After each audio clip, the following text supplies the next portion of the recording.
21 नवंबर 2016 16 साल की एमा वॉकर को उसके 18 साल के बॉयफ्रेंड रायली ने जान से मार डाला। Which certainly raises a huge question on both teen love and relationship. वैसे तो लोग प्यार को बहुत ज़्यादा फेयर लाइट में पोर्ट्रे करते हैं, जैसे everything is fair in love and war, पहला प्यार अंधा होता है, और भी बहुत कुछ, मे भी शायद अपने पर्सनल बायसेस की वजह से। बट बेसिकली लव एक बहुत ज़्यादा स्ट्रॉन्ग फीलिंग है, जिस वजह से उसके नेगेटिव पार्ट्स उतने ही ज़्यादा टॉक्सिक हो सकते हैं, जैसे ओवर पॉसेसिवनेस, इनसिक्योरिटी, जो उसे क्राइम के लिए परफेक्ट ब्रीडिंग ग्राउंड बना देते हैं।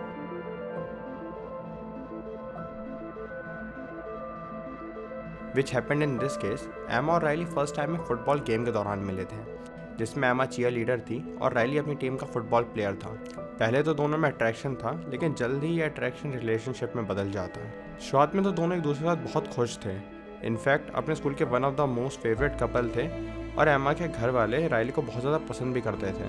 But uncertainly Emma the sweet dreams didn't went for long. उसके फैमिली और फ्रेंड को जल्दी ये लगने लगा कि रायली एमा को कंट्रोल करने की कोशिश करता है, और वो ये नहीं चाहता कि वो किसी से भी ज़्यादा सोशलाइज करे या बात करे। रायली बहुत ज़्यादा ओवर प्रोटेक्टिव हो चुका था, जिस वजह से एमा के फ्रेंड्स ने उसे कई बार वार्न भी किया, लेकिन उसने उनकी एक ना सुनी और उनको चिंता ना करने की सलाह दी। इसके बाद 2 साल तक एमा और रायली के बीच चीज़ें ऑन एंड ऑफ चलती रहीं। दोनों में काफ़ी ब्रेकअप होता है और हर ब्रेकअप पहले से ज़्यादा टॉक्सिक होता है, जिसके बाद रायली एमा से सॉरी बोल देता और वापस से पैचअप कर लेता, जो टॉक्सिसिटी हमें कई बार अपने फ्रेंड सर्कल्स में भी देखने को मिलती है। एनीवेज, इसके बाद जब रायली अपने स्कूल से पास आउट हो गया था, तो एमा को रायली की टॉक्सिसिटी से बचाने के लिए एमा के पेरेंट्स ने एमा को घर में बंद कर दिया था, ताकि वो एमा को प्रोटेक्ट कर सकें।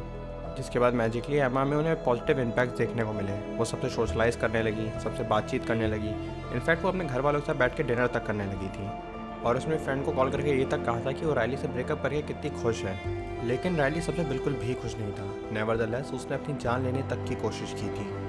Few days later to that, Emma went to a party, जिसमें रायली ने एमा को स्टॉक किया और उसको एक अननोन नंबर से कॉन्टैक्ट किया, जिसके थ्रू उसने उसके लव्ड वंस को हर्ट करने की धमकियाँ दी, जिस वजह से एमा इतना ज़्यादा डर गई थी कि उस रात वो अपनी फ्रेंड के घर ही रुक गई। अगले दिन जब एमा अपने घर पहुंची, तब someone try to break into her house, जिस वजह से वो बहुत ज़्यादा डर गई थी। इसलिए उसने अपने सारे फ्रेंड्स को कांटेक्ट करना चालू किया। जब किसी का कांटेक्ट नहीं लगा, तो उसने रायली को भी कांटेक्ट किया, लेकिन within a minutes Riley उसके घर आ गया, जो कि काफ़ी सस्पिशियस पहले ही था। जिसके बाद केट ने कंफर्म किया कि रायली की गाड़ी सुबह से एमा के घर के पास ही पार्क थी। जिसके बाद एमा के घर वाले इतने ज़्यादा डर गए थे कि वो एमा को कहीं भी अकेले बाहर ना जाने देते, उसको हमेशा अपने साथ ही रखते थे। इसके बाद रायली और एमा की एक बार लास्ट बार कॉल पे बात हुई, जिसमें एमा ने रायली को ये क्लियर कर दिया कि अब उन दोनों का ब्रेकअप हो चुका है और अब उससे फ्यूचर में उनका रिलेशनशिप कंटिन्यू करने में कोई भी इंटरेस्ट नहीं है। जिसके बाद रायली ने गुस्से में आके एमा के घर के बाहर से 2 गोलियां फायर की, जिसमें से एक गोली एमा के सर पर लगी और उसकी एट दी स्पॉट डेथ हो गई।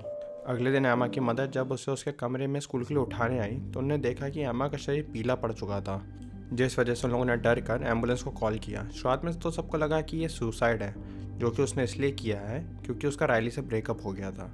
लेकिन जब एमा के सर के पास से खून बरामद हुआ, तो ये कंफर्म हो गया था कि ये सुसाइड नहीं मर्डर है, जिस वजह से पुलिस जल्दी केस में इन्वॉल्व हो गई, और जितनी भी दलीलें पुलिस को मिली वो सब एक ही तरफ इशारा कर रही थी, वो थे रायली की तरफ।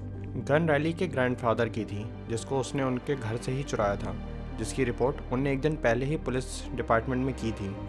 और रायली के दोस्तों ने पुलिस का फुल सपोर्ट किया, क्योंकि जब रायली टेनेसी रिवर में मर्डर वेपन को ठिकाने लगाने जा रहा था, तो रायली के फ्रेंड्स ने उसकी लोकेशन पहले ही पुलिस को बता दी थी, जिस वजह से पुलिस ने रायली को वहीं पे धर दबोचा। जिसके बाद करीब 1 साल तक कोर्ट में केस चला और फिर रायली को उम्र कैद की सज़ा हो गई।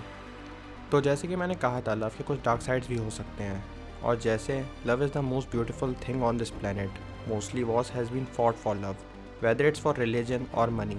तो इसका हमारे पास सॉल्यूशन क्या है? Love yourself, be selfish, and I will let that sink in for a while. Sayonara.